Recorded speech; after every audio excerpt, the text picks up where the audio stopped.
Hello and welcome to the first video of this new channel, both of which are called A Wizard in a Cave. My name is Seth, and welcome to the League of the Scroll. There are many similarities between A Song of Ice and Fire and many of the popular fantasy series that have come out over the past century. George R. R. Martin in A Song of Ice and Fire is attempting to draw in elements from many giants like Tolkien, James Joyce, Frank Herbert, H.P. Lovecraft, Robert Jordan, and Tad Williams to write his epic fantasy story. Furthermore, A Song of Ice and Fire is heavily influenced by many of the ancient myths, legends, and religions from a wide variety of different cultures. A Song of Ice and Fire really is a mashup of all your favorite fantasy, sci-fi, and even comic book stories woven together. Martin uses elements from all of these stories to not only write his own story and mythology, but to pay homage to these authors and stories that we've all loved so much over the years. First of all, I would like to say I would not be writing this essay without being heavily influenced by other content creators myself. I would like to thank such giants as Alt-Shift-X, In Deep Geek, Oversimplified, Overly Sarcastic Productions, and a special thanks to David Lightbringer, whose Bloodraven stream with Grey Waste Him inspired me to write this. The first thing we need to understand about what George is doing in the story is how he creates character archetypes. Often we will see certain storylines and character ideas repeated throughout the story with small changes or inversions to the idea with the same overall structure. For example, the story's key prophecy about Azor Ahai Reborn can be seen in both protagonists Jon Snow, the bastard of Winterfell, and Daenerys Targaryen, which would be an Ice and Fire version of the prophecy with a male and a female. Their stories echo each other but are also different in key ways. During the series, and for the foreseeable future, I will be analyzing the Legend of King Arthur as well as the works of Tad Williams' Memory, Sorrow, and Thorn series, mainly because I'm currently rereading Memory, Sorrow, and Thorn, and I've always loved the stories of King Arthur and his knights. I may draw on other material as we continue to explore this content, but for now I'm just going to stick with what I know. George has also been quoted saying that Tad Williams' Memory, Sorrow, and Thorn inspired him to write A Song of Ice and Fire, and I do believe the writing techniques that Williams is using to write Memory, Sorrow, and Thorns are also being used by George in an involved form.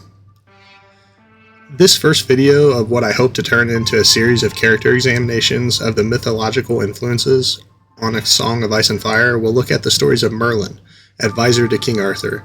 We're going to take a look at what we can find on the origins of Merlin as well as some of the stories of Arthur and his knights that Merlin is heavily involved in.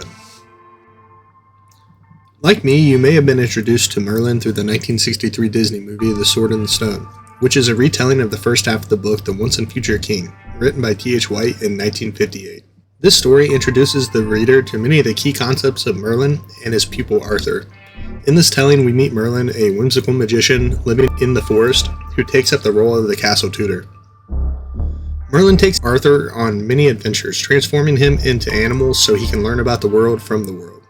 Merlin even fights in a wizard's duel, where he shows off his powers of transformation and outwits his opponent. Although this Disney classic hits the key concepts in Arthur's story, introduces us to Merlin, and personally I think it's still a fun watch today, it's far from the wizard's entire story. The origins of the magician in ancient writing are up for debate. However, Merlin is often attributed to be a combination of two men whose names I'm never going to get right. The Welsh madman or prophet Midrin Wilt and Ambrosius Aurelius, a Romano-British war leader. Merlin first appears in literature in Geoffrey Monmouth's Historia Regum Britannia, or The History of Kings of Britain, in 1136. Later on, the Vulgate cycle, dated around 1210, greatly expanded the wizard's story, and Thomas Malory would rewrite the cycle and the history into a more digestible story in 1485's Le Morte d'Arthur. This analysis will focus on the stories in Merlin's early life told by Monmouth, as well as Malory's expansion of the story in Le Morte d'Arthur. According to Geoffrey, Merlin's mother was a nun who was impregnated by a demon, or that he had no father at all, while Malory refers to Merlin as the devil's son. This immaculate conception supposedly was an attempt by the demons of hell to counterbalance the good brought into the world by Jesus Christ. However, because Merlin's mother was a nun, she immediately confessed, had the child baptized at birth, and thus thwarted the demon's scheme. The nature of Merlin's birth, however, is also the origin of his magical powers, such as shape-shifting, control of the weather, and perfect knowledge of the past and future. I should also point out that while the knowledge of the past is attributed to the devil, Merlin's knowledge of the future is said to be from the Christian God. Merlin would grow up in the abbey with his mother until he was summoned by the king of the Britons, Vortigern. King Vortigern's Tower. King Vortigern ruled for a time after usurping the throne from Arthur's grandfather. In some versions of the story, Vortigern is placed on the throne by the barons of Britain rather than taking the throne for himself. Either way, Vortigern soon moves to a town on the coast of Britain, thought to be around or to be Winchester, and begins to build a tower to defend himself from the sons of Constance, Uther and Pendragon. In later tellings, this would become a single son, Uther Pendragon. This stronghold would not stand. No matter how many times Vortigern rebuilt the tower, it continued to fall. Merlin was summoned when the king's counselors told the king that they should sacrifice a fatherless child and sprinkle his blood on the foundations so that the tower would then stand. Upon arrival, Merlin instead informed Vortigern that the true reason the tower was falling was due to the lake that was underneath the foundations.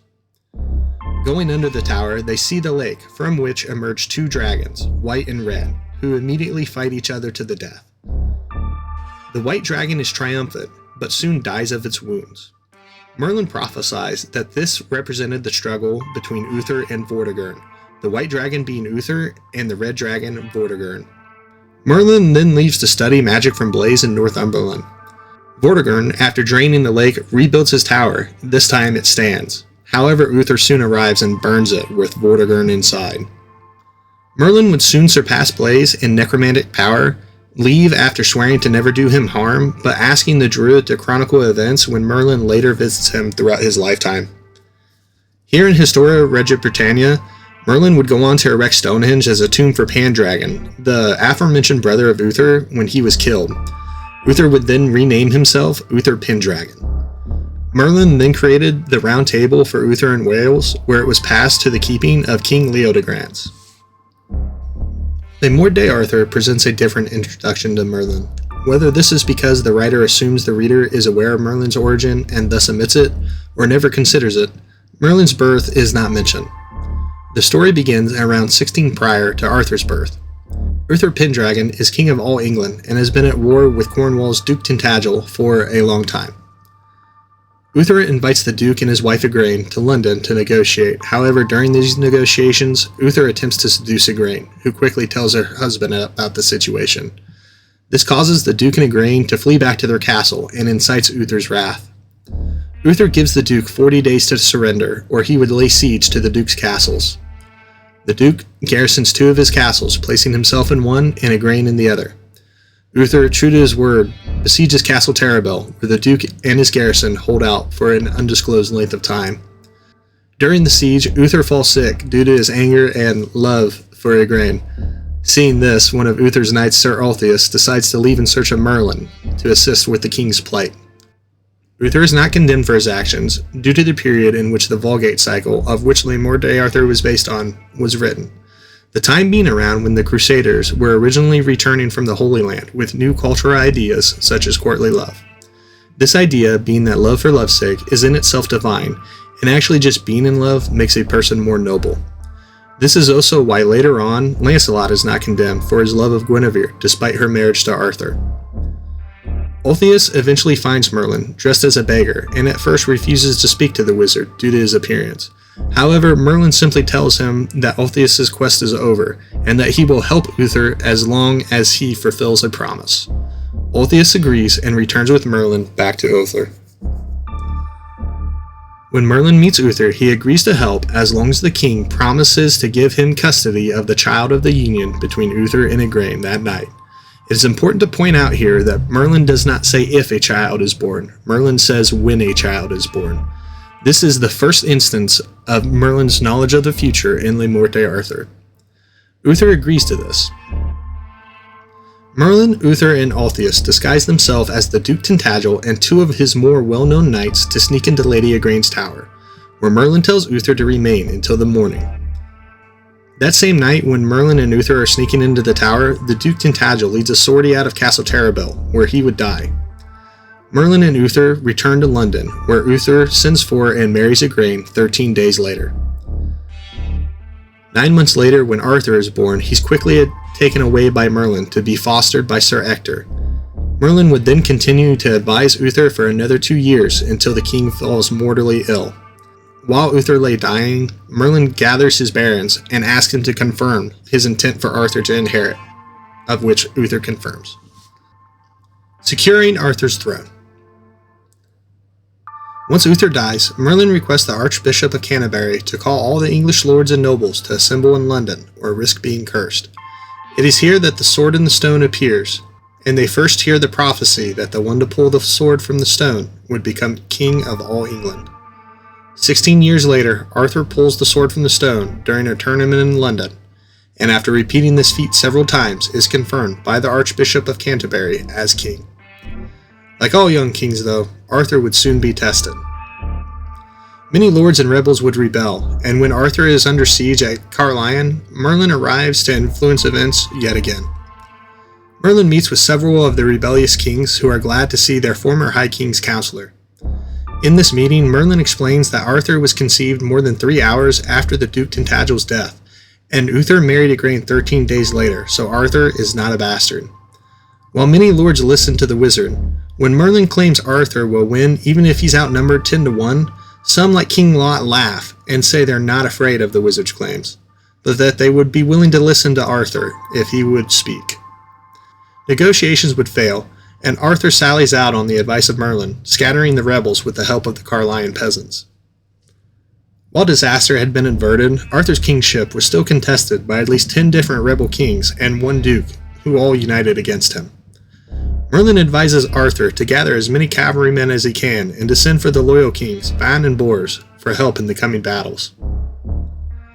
During a tournament at Allhallows Mass, Merlin, Arthur, Ban, and Bors all debate how to proceed in the coming war. It is decided to send Merlin to France with a token from King Ban to present to the Frenchmen at Benswick, which was Ban's seat. Merlin is able to gather around 15,000 men to join Arthur's war and immediately leaves with 10,000 horsemen. Moving abnormally quickly, the gathered army lands on the cliffs of Dover and moved north. Merlin would then exhibit his tactical prowess by hiding his 10,000 men in the forest near Bedegraine, where the next major battle of Arthur's confirmation would take place. These men, combined with Arthur's host from London, would bring the total strength of the Loyalists to around 30,000 men. While Merlin was rallying King Ban's France to Arthur's cause, the 11 rebels gathered their host of around 50,000 horse and 10,000 foot to move to lay siege to Castle Bedegraine. During the opening movements of the siege, Merlin advised Arthur to send some of his gathered cavalrymen as scouts ahead to learn the route the rebels would take. Upon learning this key information, Bors and Ban then advised Arthur to move ahead of the rebels with their smaller force and enact scorched earth tactics along the rebel line of march. While many feats of valor were performed at the Battle of Bedegraine, such as Arthur himself slaying 20 knights. I may expand on these stories later on, but for now I will only say it was a total loyalist victory. In some accounts of the battle, Merlin summons a lightning storm over the rebel position, causing panic and confusion. However, in Mallory's account, Merlin's main contribution were his logistical and strategic placement of troops prior to the battle that created the possibility for Arthur's smaller force to ambush the tired and hungry rebels in the middle of the night, killing 10,000 of them to open the battle. Merlin would then send Ban and Bors into the woods with his 10,000 cavalrymen to hide and hold back from the start of the fighting, so that in the morning, when the two armies arrayed across the river from each other, the rebels thought they faced a much smaller force. Due to this deception, when the battle begins, the rebels assault Arthur's position and fully commit to the battle.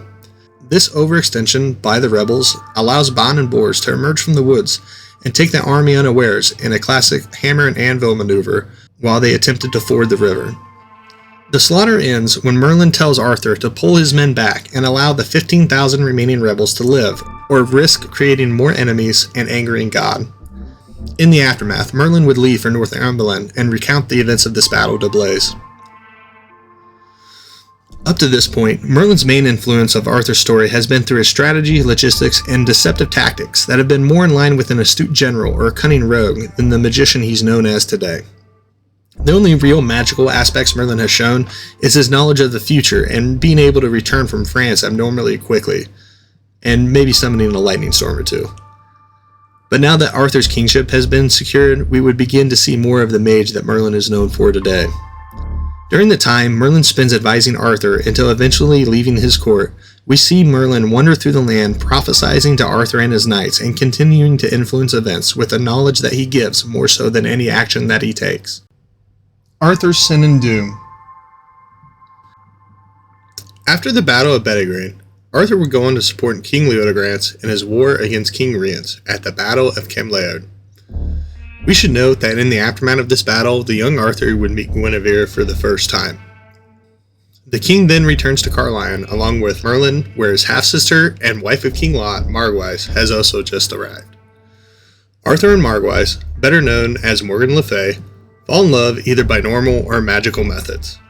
In some version of the tale, Morgan intentionally seduces Arthur, the most popular being the use of a love potion, to bring about his downfall. In Le Morte d'Arthur, however, the two were unaware they were half-siblings due to Arthur not knowing the nature of his own birth. From this union, a child would be born, Mordred, and Arthur's fate is sealed. Soon after this, Merlin transfigures himself into a 14-year-old child and confronts Arthur in the woods. As the child, Merlin claims to know Arthur's parents better than anyone. This is rejected by Arthur and angers him because the child is far too young to have known his parents, so the boy leaves. Merlin then transforms himself into a 60-year-old man and returns to Arthur asking why the king is sad. Arthur is happy to see a wise old man now, so he quickly explains about the boy. The 60-year-old man explains that the boy was correct anyways and would have told him more if Arthur would have just listened. Merlin then continues to explain to Arthur that the king has slept with his own half-sister, and because of that, God is angry with him. And this dooms Arthur's kingdom to be destroyed by the child of this union. The man then reveals himself as Merlin and tells Arthur that while the king will die in battle, Merlin's own death will be shameful. Arthur and Merlin return to Carlion, where Arthur confronts Sir Ector about his birth, but learns very little from the knight, and decides to ask Queen Igraine herself, who recounts everything to Arthur, confirming Merlin's story. Without diving too far into the elements of the story that influence Memory Star and Thorn or Song of Ice and Fire, because I will likely do that in a later video, we can pick out a few details that add to Merlin's story and the overall legend. For instance, this is one of the earlier stories that mention fairies or fey creatures directly, with Morgan Le Fay literally meaning Morgan the Fairy. This is also another instance of Merlin being presented as a wanderer who is not known or unrecognized by Arthur or his knights. Merlin moving around in disguise becomes a running theme, having first done this as a joke when returning from Northumberland. These wanderings are in line with other myths such as Odin, who is also a wandering seeker and dispenser of knowledge. Synchronization of different cultural myths is common in our history, such as the Roman and Greek pantheons being the same. So these similarities that we see in some of the more strange or inconsistent things that happen throughout the story, such as Merlin continuously showing up in disguise, only to be recognized or revealed later on, could possibly be an instance of multiple myths being blended together into one story. Obtaining Excalibur. One morning, Merlin is saved by Arthur from 3 bandits who had intended to kill him. After saving the mage, Arthur comments that Merlin could not have saved himself and would have died if the king had not intervened. However, Merlin responds that he could have always saved himself if he had wanted, and that it was actually Arthur who was closer to death, knowing the king would soon meet Pellinore. King Pellinore was one of the finest knights in the land, so when Arthur jousts and fights Pellinore, the sword in the stone is broken. And just before Pellinore kills Arthur, Merlin first tries to stop him by revealing who Arthur is, and then casts a spell to put the knight to sleep when words fail. Merlin then steals Pellinore's horse and takes Arthur to a healer to recover for 3 days. When Arthur was ready to ride again, they decide to set out in search of a new weapon. It is here that Arthur obtained Excalibur from the Lady of the Lake. In the Mallory version of events, Merlin asks Arthur which is more important, the sword or the scabbard. In the Vulgate cycle, this question is asked by the lady herself. Arthur answers the sword surely because it is a fantastic and magical sword. However, Merlin replies that the scabbard is far more valuable because as long as Arthur wears it, he cannot bleed no matter how grievously wounded. Later, when returning to Carlion, Arthur and Merlin pass nearby Pellinore's pavilion. Arthur immediately wants a rematch, however Merlin advises him against this because King Pellinore would go on to serve Arthur later on, so the pair continue on to Carlion. Balin the Savage and the Dolorous Stroke. We now fast forward in time to after Arthur's court has moved to Camelot to cover the story of Sir Balin the Savage, the Dolorous Stroke, and the events leading to the quest for the Holy Grail. While at Camelot, Merlin was told about how Sir Balin had pulled a sword from his scabbard that no other man could, and then slew the Lady of the Lake with it. To quickly summarize the story, Balin was a knight serving in Camelot that was imprisoned after killing another knight who was Arthur's cousin. Balin was released after only half a year because he was well liked and known as a good knight. After his release, Balin met with a woman known as the Sword Damsel. This woman is in search of a knight to avenge her lover. To assist in this quest, the Sword Damsel has met with the Lady of the Lake and obtained a sword that can only be drawn from its scabbard by one of the best knights of the realm. Arthur and his barons have already all failed to pull this sword. However, Balin succeeds, securing its status as one of the best knights alive. The Sword Damsel then asks for the sword back, but Balin refuses and says he will keep it. The damsel warned that doing this would cause him to kill his best friend and doom Balin forever. Balin ignores this. Balin is disgruntled about his imprisonment and decides to leave Camelot against the wishes of Arthur, who asks him to return soon to make amends. But as Balin is leaving, the Lady of the Lake arrives in Camelot. Now the Lady of the Lake and Balin have some history. According to the Lady of the Lake, Balin has slain her brother, who was known as a good and true knight, while the Lady of the Lake has caused the death of Balin's mother. Balin had also previously hunted the Lady of the Lake for 3 years. The lady is now in Camelot to request the head of Balin in payment for Excalibur from Arthur. Balin, seeing his enemy and hearing about the purpose of her arrival, takes the sword and beheads the Lady of the Lake with it. Arthur is outraged at Balin for attacking one of his guests and now orders the knight to leave, exiling him from Camelot. Balin and his squire leave. The squire blames himself for these events, however, and suggests that they defeat King Rience, one of Arthur's oldest enemies, and win back his favor. Balin would continue in his journey, eventually killing another knight Lancer who chased him from King Arthur's court for dishonoring it. This also inadvertently caused the death of Lancer's lady, who killed herself in grief. Balin soon reunites with his brother Balin and gives himself the moniker the Knight of Two Swords. Merlin arrives after Balin's fight with Lancer and prophesies that because of his failure to seize Lancer's love, Balin will strike the most dolorous stroke against the truest and most honorable knight and harm 3 kingdoms for 12 years. Balin says that if he had known this was his fate, he would rather die than allow it to happen. Hearing this, Merlin suddenly vanishes. Merlin later re-enters the tale when he approaches Balin's party again in disguise, but is soon recognized and leads the party into the woods to lay ambush for King Rience. The ambush succeeds and Rience is captured. Merlin again vanishes to report this news to Arthur in Camelot, but only tells Arthur that the knight with the 2 swords and his brother were responsible for the capture of his greatest enemy. Then Merlin advises Arthur to prepare because Nero is coming to attack him, so Merlin runs off to distract King Lot from joining the Battle of Terrabil. Later on, Merlin would save Balin from the ruins of Pelham's castle, which collapsed on top of him after Balin delivers the fabled stroke and wounds King Pelham, who you might also know as the Fisher King. Fast forwarding again in the story to the end of the Knight's Tale, Balin and Balin fight a duel when the 2 brothers don't recognize each other in their armor. Each brother mortally wounds the other, and both die a day after the fight. Merlin arrives at the island where the duel took place and inscribed Balin's epitaph in golden letters. Merlin also makes a bed there that drives anyone who lies in it mad. Merlin then takes Balin's magic sword, repommels it, and asks the knight to attempt to hold it. When the knight fails, Merlin explains only the best knight in the world will be able to wield it. This would be Lancelot. Merlin then writes a prophecy on the pommel. Merlin's final act is to make a bridge of iron and steel that can only be passed by a good knight without villainy, and there he leaves the scabbard of Sir Balin, to be later found by Sir Galahad. Merlin then put the sword in a floating marble stone to sail to Winchester after a few years. Merlin then returns to Arthur, where he recounts the story of the Dolorous Stroke and how the brothers killed each other, and their final resting place. Arthur's marriage and meeting Nimue. With Arthur's enemies defeated and his seat in Camelot secure, he now asks Merlin advice on who he should marry. When Merlin asks Arthur if he's already considered anybody, Arthur says Guinevere. Merlin agrees with Arthur that Guinevere is beautiful, but says she would never be faithful, and that if Arthur was not already in love, then he would suggest some other lady. However, Arthur is determined and sends Merlin to request Guinevere's hand from her father, King Leodegrance. Leodegrance accepts this offer and sends Guinevere and the Round Table back to Camelot. During the marriage feast, Merlin gets the attention of all the guests and asks them to watch the marvelous events that were about to happen. Just then, a white stag bursts into the hall, chased by a white brachet, or a hunting hound, and 60 other black hounds, followed by a Lady of the Lake, Nimue. It is important to point out this is not the Lady of the Lake who gifted Excalibur, but this is Nimue, a Lady of the Lake, from the same place.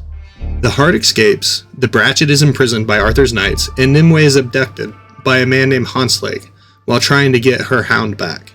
Merlin advises Arthur on the 3 knights he should send to retrieve the deer, the hound, and the woman Nimue to correct the situation. When all are returned, Nimue then joins Arthur's court, and Merlin begins to fall in love with her. Leaving Arthur's court and final fate. Merlin's love was obsessive, causing him to desire to always be near Nimue. In many tellings, Nimue rejects Merlin and is only using him to learn magic. In Mallory's version of events, Nimue and Merlin have a relationship that results in them sleeping together. It is agreed, however, that Merlin taught Nimue everything he knew about magic. She made him swear to never cast an enchantment on her, and the two left Arthur's court around the same time. Whether traveling together or with Merlin chasing after Nimue, the pair arrive in Benwick, where they meet and speak with Queen Elaine and a young Lancelot. The pair later move on to Cornwall, where Merlin's story would end. Nimue and Merlin arrive at a great enchanted rock, which itself was under a great stone, or perhaps in a cave. Here, Nimue asks Merlin to go under the stone and tell her what wonders and enchantments are beneath it. Once Merlin is under the stone, Nimue imprisons him with enchantments that only she could break, which she will never do, and therefore imprisons him for all time. A few notes about Merlin's cave. Merlin's final resting place is sometimes depicted as being in a tree in a cave instead of in a stone. This is also sometimes the place where Merlin tutors Arthur. Having always known this was his fate, with a perfect knowledge of the past and future, Merlin has spent the entire time preparing to enter the cave so he can time travel more, learn about the future, and bring young Arthur with him on these trips. In conclusion, so who is Merlin? Well, based on the evidence presented here, he is of course a powerful mage, but he's also a scholar, counselor, general, wanderer, trickster, and a soothsayer. Merlin's presence is felt more through the wisdom he dispenses on Arthur and his knights than any great feats of magic.